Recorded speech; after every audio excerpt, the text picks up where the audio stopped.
vampires. They think they own this city. We should get rid of the lot of them."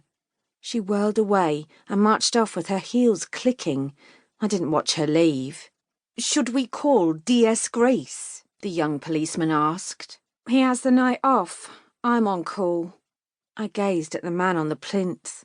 Blood was dripped down his pale body, mingling with the raindrops and pooling at his feet.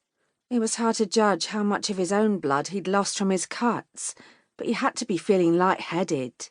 "What about Lord Horvath? Can't you call him?"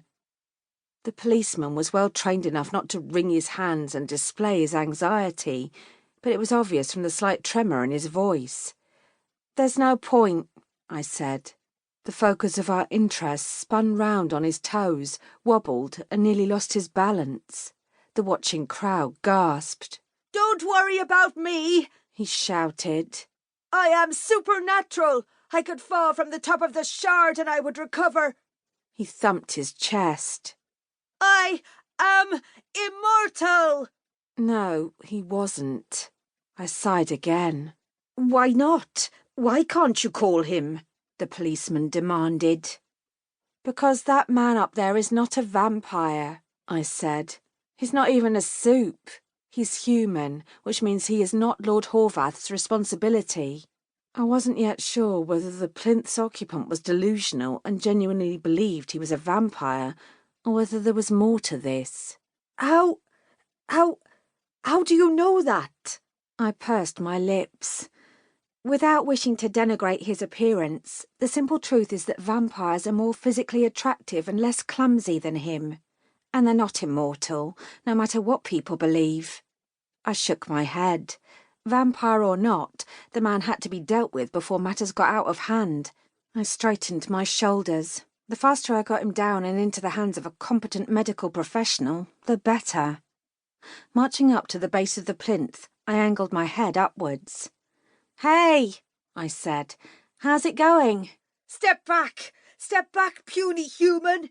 I could kill you so easily. You don't know what I'm capable of." I probably had a better idea than he did, and I'm not human, not technically. "Sir," I said, watching him carefully. The cuts across his skin were numerous, but didn't appear life-threatening, and he wasn't shivering. Given the chill in the air and the ongoing drizzle, plus his unnaturally thin body, that was strange. "My name is Emma Bellamy. I'm a detective constable with Supernatural Squad, and I can help you. Why don't I help you down and get you a blanket and a hot mug of tea? Then we can talk about your situation." The man spread his arms wide. "I don't drink tea. I drink blood." He threw his head back and laughed uproariously. "I only drink blood." I didn't blink. "Then we'll get you some blood if that's what you'd prefer." I reached down, picked up the bucket and gave it a sniff. I'm not a vamp and I don't have the skills of a werewolf, so I couldn't tell if the gloopy remnants were human or not. Either way, it was gruesome. I held the bucket towards the man. Perhaps he would tell me. "There's a bit of blood left in here," I suggested, "if you're thirsty." "Pah!" He turned his head away in disgust. "It doesn't work. It's pig's blood. The chief told me it wouldn't work and he was right. I need human blood."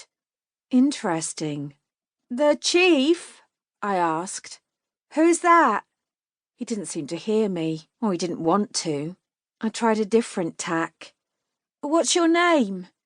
He looked at me suspiciously as if he believed I was trying to catch him out. Close up, his pupils were dilated and his skin appeared pale and clammy beneath the streaks of blood. Drugs. Perhaps that's why he wasn't feeling the cold and was convinced he was a soup. But that was an easy explanation for all this drama, and in my experience, easy explanations were often not true. I pushed up onto my tiptoes and lowered my voice, forcing the man to crouch to hear me. I could have grabbed him and hauled him down, but that would only have heightened his anxiety and probably caused even more problems. "I'm a soup like you," I murmured. "We don't usually give out our real names, but I gave you mine, so now it's okay for you to give me yours." I gestured between us. "It makes us equals, you see?" He frowned at me and scratched his head. His hair and fingers were sticky with blood. "You're a vampire?"